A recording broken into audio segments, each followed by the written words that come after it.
He was a decorated high school athlete growing up in Illinois as a running back and safety. Now former Northwestern Wildcat Torri Stuckey is reaching out to kids across the country struggling to rise out of poverty. His new book is called Impoverished State of Mind, Thinking Outside the Block.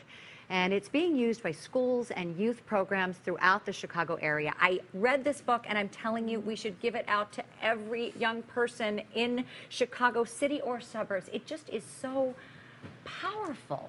And Thank you for the endorsement. Start off so clearly focusing on young people, and you say, you admit, you never read books, and you applaud whoever is picking up this book at the time. There's a 1,000-pound elephant in the room, and I want to address it from the onset so we can go ahead and move forward. And the reality is the demographic of young people that I'm trying to reach traditionally don't open books. But if they have, then 50% of the battle's already over. We talked about in the introduction the things to celebrate in your life, you being a high school athlete and a college athlete, but you grew up in a housing project in Chicago. You talk about your experiences with drugs and gangs, but you also offer hope by saying people have a choice, and I think that's the biggest thing. Most people say, I don't have a choice. Well, absolutely. Well, I grew up on the south side of Chicago, in Robbins, Illinois specifically, but the whole underlying premise of the book is to define yourself for yourself. Don't allow your environment to dictate to you who you are, because if you're living in an environment that's not conducive to positive growth, and it's toxic, then it can lead you down the path. Now, a lot of times we're talking about this anti-violence and all the things that's going on in Chicago is a hotbed for the issue. Absolutely. And a lot of people focus on the result, which is the action part of it. I'm more so focused on the beliefs, because I believe that our actions are merely a reflection of our beliefs, and our beliefs are largely influenced by our environment and our experiences. So for that, if we can then get into the mindset, because that's what I talk about poverty, I say state of mind for a reason, because it's something, it's not about moving to a better zip code. It's something that you can do right where you are. And I don't want anybody to feel like they have, like, because they're missing out on money or they don't have certain resources, they can't do it, because this poverty of the mind is a lot stronger than poverty itself. Right. I want you to share something that you talked about in the book. The gangs came to you. They wanted you to join, and you resisted and even got beat up for it. And I think the young children today who are in the streets in Chicago and there is gun violence all around them, they think, I can't say no. Right. How did you do it? Where did you find that strength?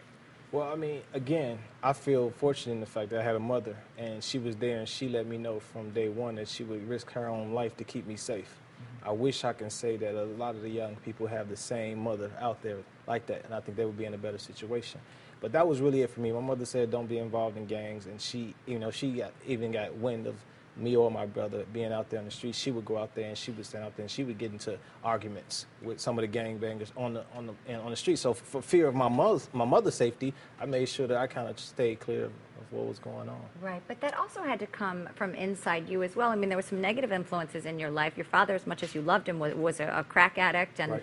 And you didn't fall into that. Well, I used it as motivation. I think you got two choices, and I even say that in the book. I was never afraid of being caught, like any young kid growing up in that environment. You saw a lot of people selling drugs, so the fear of being caught wasn't what kept me from selling drugs. It was that my dad was addicted to it. So I used it as motivation to go in a different direction. Right. You make some controversial statements in here, certainly telling people that they should look to their own spirituality, but also telling people, burn your race card.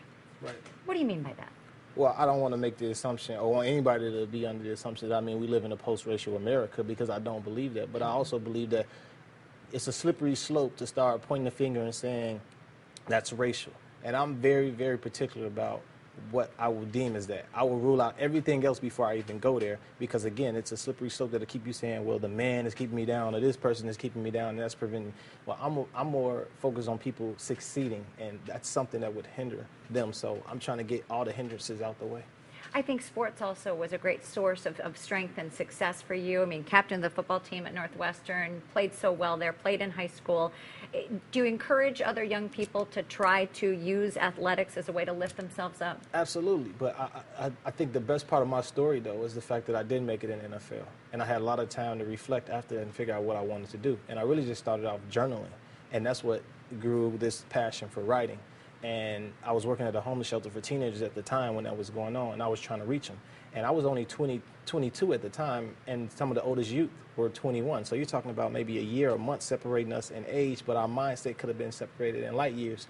And what I realized then is that it's a lack of exposure that's preventing them. So in an effort to try to reach some of them, that's when I started working on the book, and it took me 6 years from that point to really get to where we are. Well, I love what you're doing, that you not only made a success out of yourself, but you're trying to lift everyone else up with Absolutely. you. It is such an important read. It is so great, and I commend you for it. Thank you. If you want more information, there's a fundraising event you could be part of, or if you want a link to find the book, Impoverished State of Mind, you can log on to WGN-TV.com/midday. Torri, thank you so much for being here.